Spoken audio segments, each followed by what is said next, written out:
प्रभातखबर.com, विश्वास वही, रफ्तार नहीं। अगर हम आपसे कहें कि देश में कोरोना का खतरा बढ़ रहा है, तो इस खबर को भी आप अन्य खबरों की तरह देखेंगे, जिसमें बार बार कोरोना के तीसरी लहर की आशंका जताई जाती है। लेकिन इस बार आपको इस खबर को ज़्यादा गंभीरता और सतर्कता से लेने की ज़रूरत है। कोरोना का नया वेरिएंट ओमिक्रॉन खतरनाक है। WHO ने इस वेरिएंट ऑफ कंसर्न बताया है। देश में इस वेरिएंट का खतरा तो है, विदेशों में भी इसके मामले बढ़ रहे हैं। दक्षिण अफ्रीका के 3 प्रांतों में रोज मिलने वाले 90% केस इसी वेरिएंट के हैं। 15 दिन पहले सिर्फ 1% थे। आप अंदाजा लगा सकते हैं कि यह खतरा कितना बड़ा है। वैज्ञानिकों को यही चिंता सता रही है। यह अब तक का सबसे तेजी से फैलने वाला वेरिएंट है। यह इतना खतरनाक इसलिए है क्योंकि यह डेल्टा से 7 गुना तेजी से ज़्यादा फैलता है। यही नहीं, तेजी से म्यूटेंट भी हो रहा है।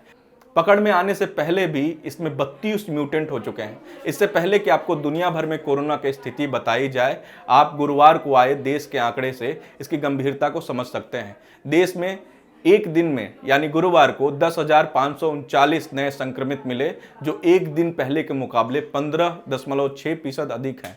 488 लोगों की मौत हुई। दक्षिण अफ्रीका में मिले ओमिक्रॉन की वजह से पूरी दुनिया में खतरा बढ़ रहा है। इधर केंद्र सरकार ने भी सभी राज्यों को सतर्क रहने को कहा है। इस बीच गुजरात में कोरोना के नए वेरिएंट को फैलने से रोकने के लिए विदेश से आने वालों की कोरोना जांच को जरूरी कर दिया गया है। कोरोना से सबसे ज़्यादा प्रभावित रहने वाला राज्य महाराष्ट्र भी सतर्क है। ओमिक्रॉन पर आगे की दिशा निर्देश के लिए BMC ने बैठक बुलाई है।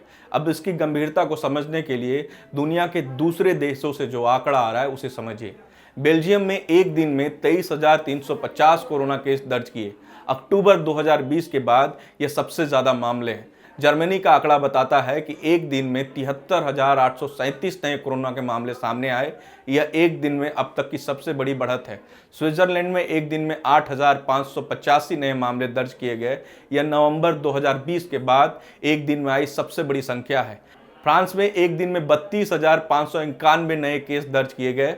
पिछले सप्ताह से 61% यह ज़्यादा है और अप्रैल के बाद एक दिन की सबसे बड़ी ग्रोथ है। इटली भी संक्रमण के खतरे की तरफ इशारा कर रहा है। 1 मई के बाद एक दिन में सबसे ज़्यादा 12,448 नए मामले दर्ज किए गए हैं। तो दुनिया भर में बढ़ते इस संक्रमण के खतरे से आपको भी सावधान रहने की ज़रूरत है। प्रभातखबर.com, विश्वास वही, रफ्तार नहीं।